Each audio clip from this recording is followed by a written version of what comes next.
ngeen dem ci yoon su ngeen demee ci yoon ñu may leen ñu jox la dëgg. mais c'est ça la vie ay droit bañ di ragal. effectivement bon bu ma jógee ci loolu nag boo ma ko permettre bon je sais pas. par rapport sur le loi yi excusez-moi je veux juste rebondir. am na benn sew-sew aussi bu nekk ci loi bi. dañoo ne ceux qui avaient les bailleurs qui avaient appliqué la baisse en 2014 ne sont pas concernés. Effectivement léegi y a un cas d'école quand même par rapport ak loolu imaginez-vous bon man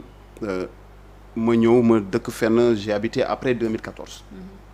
fekk c'est un bâtiment neuf ma ñëw mu ne ma bailleur bi instant ma ñëw ne ko wàññil mu ne ma non man depuis je me suis basé sur la loi de 2014 man wàññi naa alors que man mosuma wàññil mais bi ma ñëw daf ma jox prime ma fay prime ma dugg léegi par rapport à ça comment faire je ne sais pas maanaam man xaw ma si dara parce que le bailleur il me dit que c'est sur la base de 2014 qu'il a mis le prix mais rien ne me prouve ça donc man nan laay def ba xam ne vraiment il m'applique le bon prix. C'est vrai que c'est un problème parce que man lire naa loi bi xool naa ko bu baax a baax de fond en comble c'est vrai que loolu mooy problème la ci biir li ñu teg mais je trouve que ak lu mu ci mën di doon il faut prôner toujours le dialogue il faut toujours prôner la discussion gis nga bailleurs yi ay nit lañu doon ay sénégalais dëkk ci dëkk bi mais aussi locataires yi c'est de même. bailleur boo ci gis tey benn frère am a ngay louer fële wala autre chose donc il faut que ñu prôner discussion ak yërmande mais réew mi fan la ñu toll léegi ana yërmande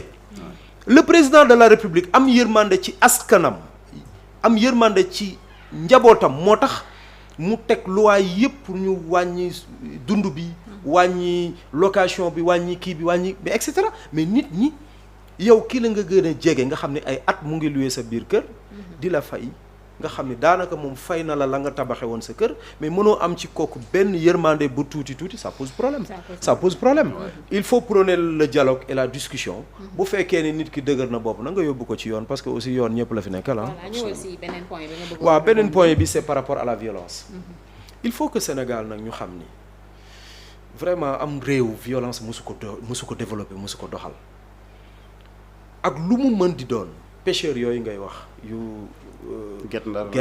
yeeg Kayaar et cetera mais ñoom ñëpp ay pêcheurs lañ daanaka boo leen seetee seen maam yi ñoo bokk ñoom ñëpp koo ci topp maamu ka ca des benn famille lañu il faut que ñuy prôner waxtaan ak yeneen mbir ak déglu mag ñi réew mi li ko yàq léegi loolu ci la bokk ces genres de politiciens là qui viennent nous dire que sunu mag ñi fi nekkoon tekki ñu dara duñu dara ba tax na kenn ku nekk boo jógatee léegi déglootoo sa papa déglootoo sa yaay dégloo sa maam ji ci ginnaaw tu penses que yow ci sa bopp man nga fajal sa bopp ça pose problème il faut ñu delluwaat ci sunu source yi delluwaat ci sunu culture xam suñu bopp xam ñooy kan xam ni nous sommes des Sénégalais dañu daan dëkk ci famille bu mag maam ji nekk fi nijaay ji nekk ci bàjjen bi nekk fi sa papa nekk fi ak sa yaay say bàjjen ak say nijaay di lay orienté ak di lay éduqué mais yooyu tey ñi ngi def tamit seen rôle ni mu waree. mais bien sûr ndox du bàyyi yoonam kilifa yaa ngi fi ba léegi ñoo ngi fi ba léegi xanaa dañuy wax naan est-ce que ñu ngi leen di déggal ba léegi c'est là où se trouve le problème il faut gars yi xam ni fii Sénégal la fii du beneen réew ñun dañu am ay kilifa am diine am lu ñu sant pour ñu teg pour ñu war faa doxal mais su fekkee ne ñi nga xam ne amuñu diine amuñu kilifa kenn xamul lu ñu doon bëgg ñoo ñëw imposer wala ñu tegal ñu ay loi yoo xam ne musul am ci suñu société ça pose problème yu mel nii rek ngay gis léegi seetlul Sénégal mbilim la ci ñu ni violence taal pëna xeex dóorante tojante bopp te alors que ana l'arbre à palabre dont on parlait bi ñuy jàng ñun doon waxtaan ci penc mi nit ñi toog waxtaane et régler les problèmes léegi sax boo déggee li ñuy wax mooy demal ci yoon tëj naa ko tëjuma ko dama koy yóbbu ci yoon parce que amatuñu vraiment cadre de discussion yooyu ñu amoon ca sunuy temps te mun je pense que foofu la ñu fayire nañu delluwaat doon li ñu doonoon bañ a changer sunuy jikko. mais loolu à qui la faute selon vous? bon à qui la faute xam nga nag société bu nekk dafay am transformation. société bu nekk dafay toll moment boo xam ni njàng mi sax dafay changer tuuti jikkooy nit ñi. mais ak lu mu ci mën di doon éducation de base boo ko amee juddoo fa nga war a juddoo yaroo fa nga war a yaroo ñu wax la yow yaay kan jom fulla ngor ak fayda nga teg sa bopp ci fi nga war a tegu ce qui est sûr c'est que ak lu mën a ñëw fëkk du la yóbbaale mais surtout à qui la faute ñi nga xam ni c'est des porteurs de voix war a mën a wax di yëkkati kàddu di jiital violence gatsa nangam te doon kilifa prétendre diriger un pays mais tu influences la société et la jeunesse il faut que sénégalais yi dénoncer ces genres de choses c'est des pratiques yoo xam ne dañ ko war a dénoncer te kenn ku nekk fa nga nekk ak koo mën a doon position boo mën a taxawee am na wax yoo xam ne su jibee ci société ñépp war a doon man ko doon benn ni wax ji bu mu fi jibati parce que loolu moo amoon Sénégal gatsa bi mu jibee aussi mais gis nañu ne gatsa bi mu jibee tamit tey mën nañ ne kon si ñaari côté yépp tey ñoom tamit dañuy doxal gatsa boobu ndax gatsa bi mu jibee tamit ñee ba ñu jógee dañoo dal seen kaw mais waxuñu ko waaw mais grand ay kaddu yu ñaaw yooyu mais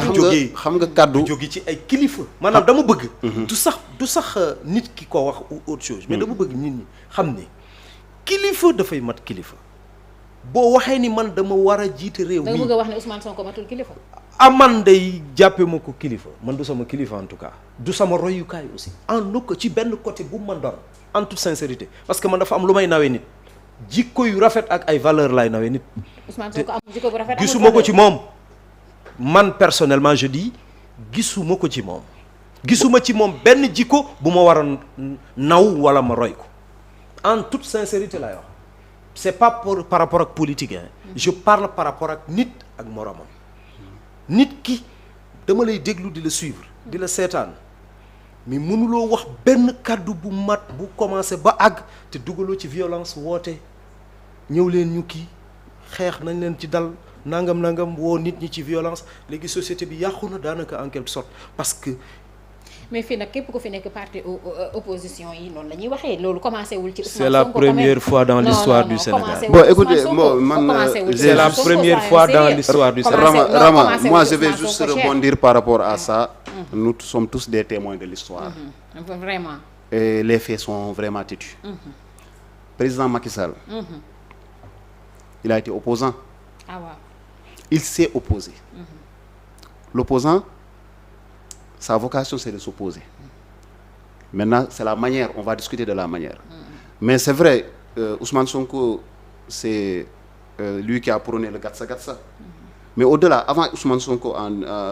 quand Macky Sall était dans l'opposition mais Macky Sall fii la wax ne ni dañoo dem Mbacké le préfet de Mbacké là il l'a mis en garde ne ko ñun dañoo ñëw ñu ne ñu du ngeen dugg ñu fël leen bàyyi leen foofu dem suñu yoon ça c'est le président Macky Sall qui a dit ça Macky Sall le président Macky Sall moo dem bureau de vote indiwul carte électeur xaw ma carte électeur ou carte d'identité ñu ne ko monsieur le président mais il n'était pas présent monsieur le ministre je pense il pouvait pas voter mais Macky Sall il a forcé pour voter xam nga violence dafa bëri ci angle yu ñu ko mën a jànge la violence elle peut être verbale aussi ça c'est par les actes waroo voter man su ma demoon en tant que citoyen lambda su ma demee ma fàtte sama pièce je vais pas voter parce que duñu ma ko may mais lui dafa forcer voter policiers yi taxawoon ca Mbacké ne ko doo dugg dal leen nee na daan leen fël dugg mais président Macky Sall tamit moo dellu ne toog ne je vais réduire l'opposition à sa plus simple expression loolu moo tekki lan mooy damay effacer opposition ba dootul exister un pays qui veut aller de l'avant un pays qui veut émerger dafa war a am une opposition forte parce que opposition forte mooy tax yow boo nekkee au pouvoir nga liggéey doo sañ a def lu la neex une opposition forte n'est pas une opposition violente oui j'y viens mais quand mais su nekkee il a pris la décision il a fait il a communiqué de façon très claire que je vais réduire l'opposition à sa plus simple expression bon l'opposition ne va pas se coucher et dormir attendre que le président les efface quand bien même l'opposition a dormi pendant un moment l'opposition seetaan na Karim Wade c'est un procès que les Sénégalais demandaient c'est vrai hein c'est vrai que les Sénégalais ont demandé le procès au moins il faut oui, non, c'est la vérité au moins il faut être honnête de le dire j'ai dit qu'on est des témoins de l'histoire absolument on est des témoins de l'histoire donc je peux pas dire des choses yoo xamante ni ñun fekkee ko ñun ñëpp ñoo ko fekkee donc effectivement Sénégalais yi ñoo laaj le procès de Karim Wade mais état bi dafa def excès de gel par exemple du nee nañu na diw leeral rek que yow da nga koy charger pour na saxal ko Karim Wade il a gagné des procès yoo xamante ni contre l'État du Sénégal. topp nañ ko fii ils ont dit qu'il avait des comptes à Paris son parti dara il voulait saisir ses comptes à Monaco ils ont perdu il est parti à la CEDEAO nee na dañu salfaañe nu mu tudd droit wu Karim Wade et cetera. loolu moo tax Karim Wade jusqu'à présent il dit qu'il veut pas de l'amnistie il veut que son procès soit n'est-ce pas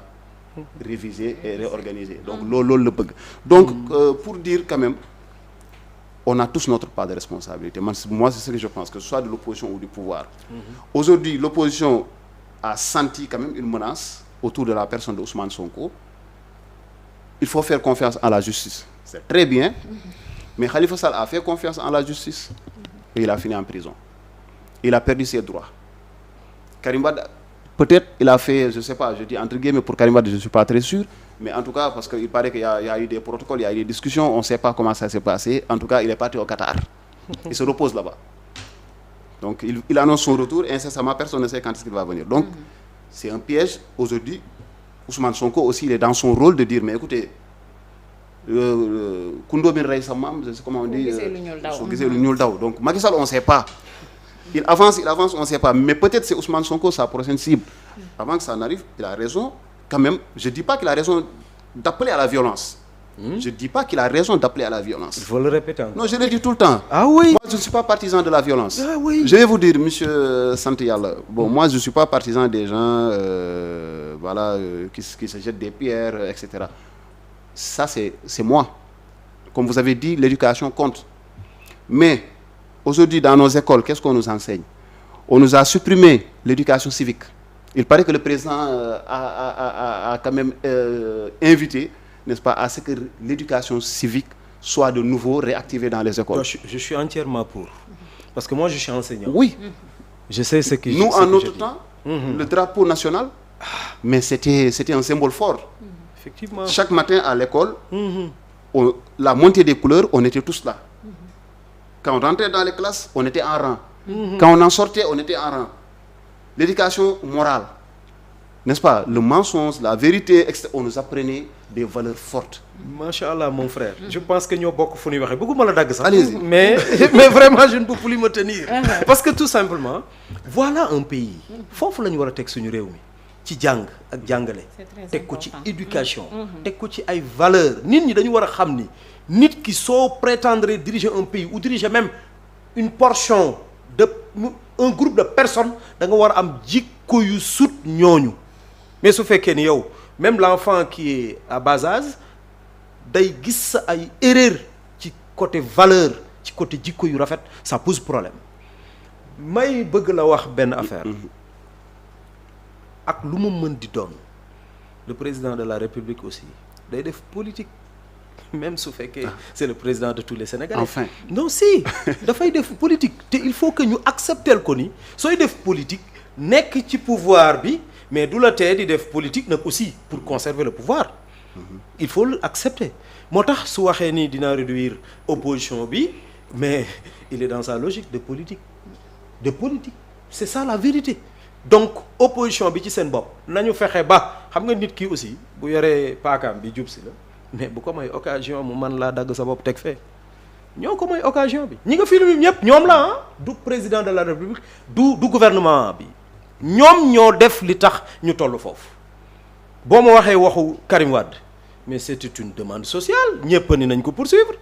ñu poursuivre ko teg ko ci yoon mooy dëgg te dafa def la tax ñu jàpp ko boo ma waxee waxu Khalifa Sall mais c'est de même fii kenn inventé wu fi dara ñoo def lu ñu war a def ñu teg leen ci yoon. oui mais les autres dossiers président teg ku dem. xoolal mais je vous dis maa ngi ñëw mon frère. on va discuter hein. Oui. Ne vous inquiétez pas. beneen question bi ci topp. muy la question de Ousmane Sonko. Oui. mais il faut que sénégalais yi aussi il faut ñu ubbi suñu xel yi xool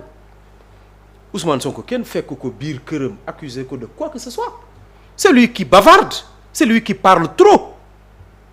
ñëw ba accuser gor koo xam ni ci dëkk bi la dëkk di nawleem am njaboot fii jànge fi yaroo fi màgge fi ba toll ni mu toll bu ñu jëlee accuser ko publiquement ni moo def njobbe nangam te maa ngi yor preuve yi toog ci mais ñu ni la kaay indi preuve yi c'est tellement simple lu si yoonu procureur. non si bu fekkee ni Mame Mbaye Niang en tant que citoyen sénégalais daf ko porter plainte. procureur gis ni waa ji wax na ba wax lu ëpp ci en pleine conférence de presse mu yëkkati papier di lire tegaat ko mais c'est faux et usage de faux qu'il a fait on doit le poursuivre à ce niveau na wone preuve dem ñibbi këram continuer politique am wonewul preuve jàmbur bi mu taqal citoyen sénégalais la comme moom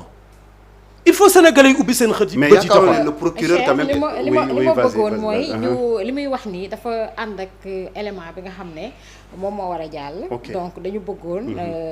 ñu dem ci élément wu Mame Mbaye Niang bu fekkee ne baax na à la régie ñu dugal ko su ko defee ñu daal di continuer point bi nga xamante ne ci la ñu nekk.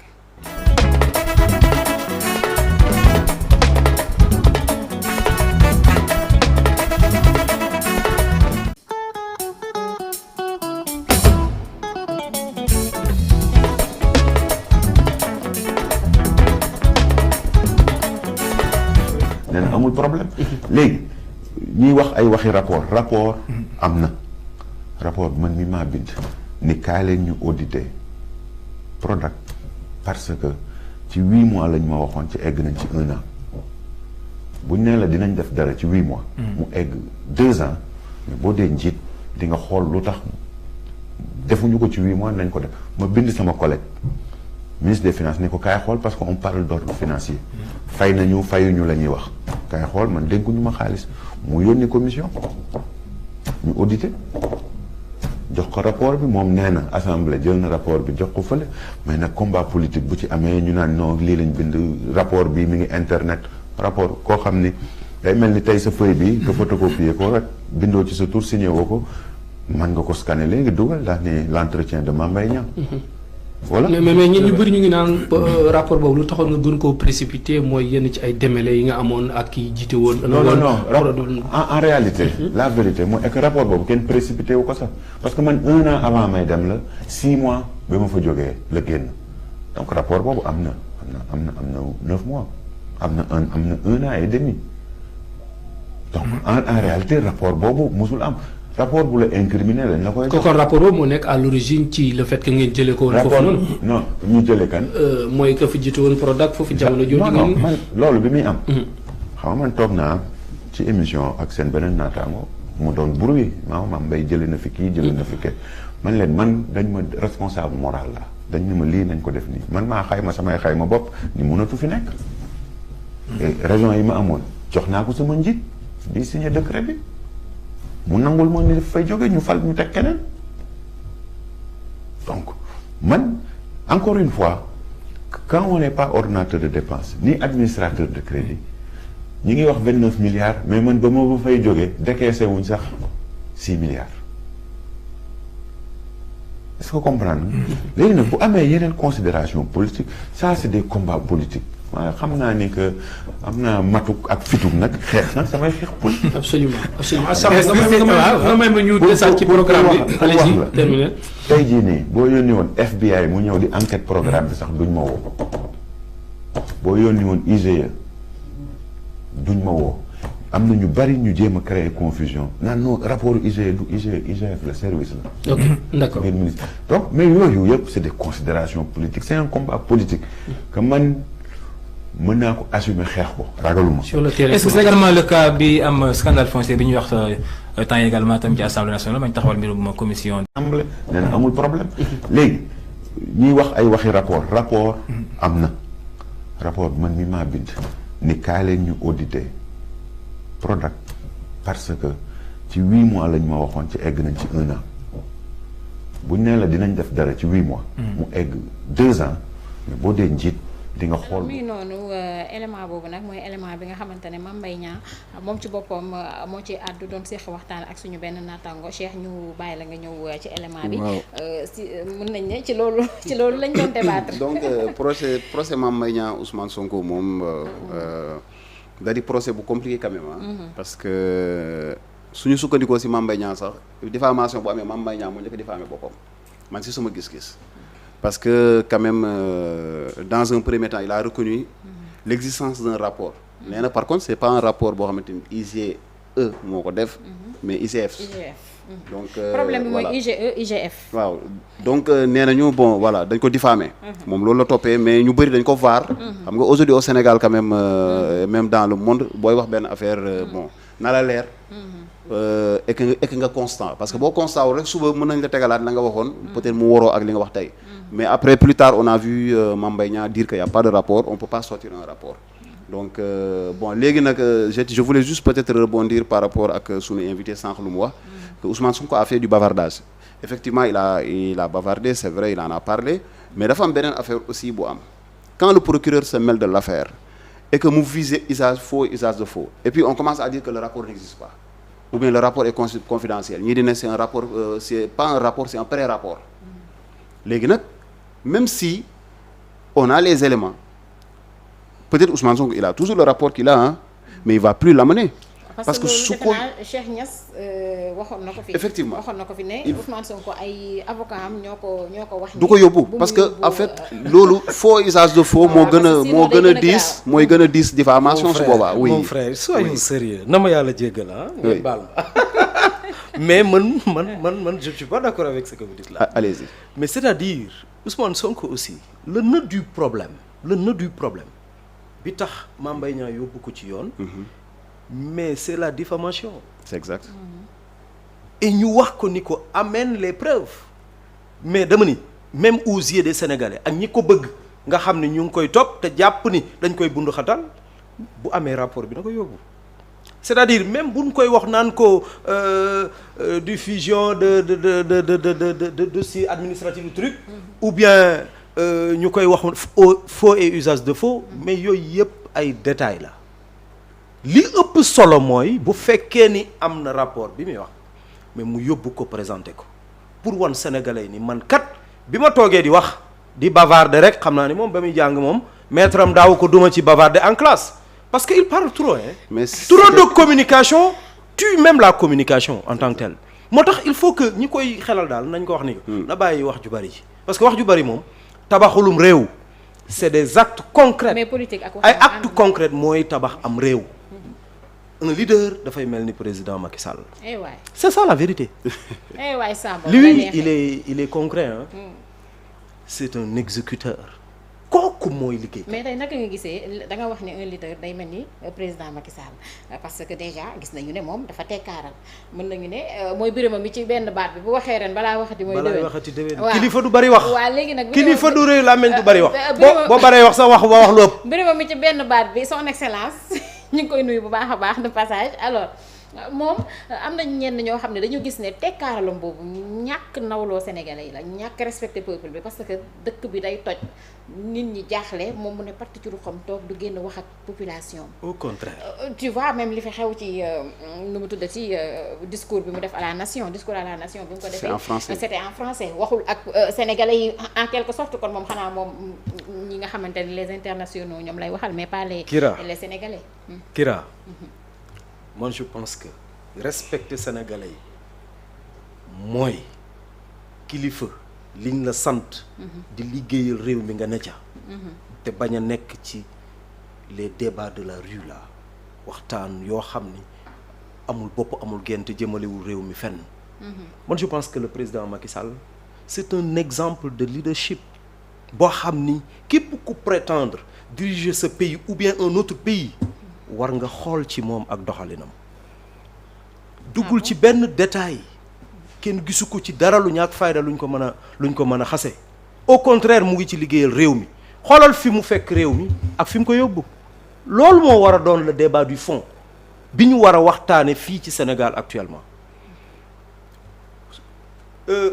bu ma duggoon ci bilan wu président Macky Sall je suis sûr que bëgguma désorienter votre débat parce que yéen a ma invité mais orienter leen ñu les Sénégalais s'attendent à ce que ñuy waxtaan ci fi réew mi nekkoon en 2012 ak fi mu àgg léegi ak localité yi nga xam ni ñu ngi koy diriger fan ko fekkoon ak fan ko yóbbu moi je pense que le débat doit porter sur ça et ñu appeler l'opposition sénégalaise à ce que ñu wax ñu lun ñu fas yéene defal débat bi du Macky Sall rek mais l'opposition sénégalaise de façon générale amuñu lu dul benn maître mot Macky Sall ma ne la du nu sax waxu président de la république mais ñoom ñëpp ku ci yëkkati kàddu benn nit bi ngay wax ci ngay attaqué dafa mel ni seen combat wala seen projet de société yi ñuy bëgg rey yëpp ça tourne autour de Macky Sall mais finalement le président Macky Sall ëpp na leen domaine parce que moom ci boppam mu ngi sur le terrain di liggéeyal askan bi liggéey bu am solo barki dem bi fi matchu Sénégal amee ma jóge sama kër ni man daal damay dem ca stade ba ma seetaani match mais bi ma duggee foofu c'est comme si maa ngi nekk Wembley wala Camp Nou man Sénégal musuma xalaat mbaa ma am vision bu toll nii am stade bu toll nii ba toog fa di seetaan non Lion du Sénégal barki démb Colobane la ma 19h fekk ci heure ndogu bi ma war a ndoge ci sama kër Mbaaw Colobane la ma fekk ma war a ndoge ci sama kër Mbaaw mais dugg ci terre bi 15 minutes maa àgg sama kër ma ni mais kii na fi yàgg te wér ku ne xam na ne nag état moom continuité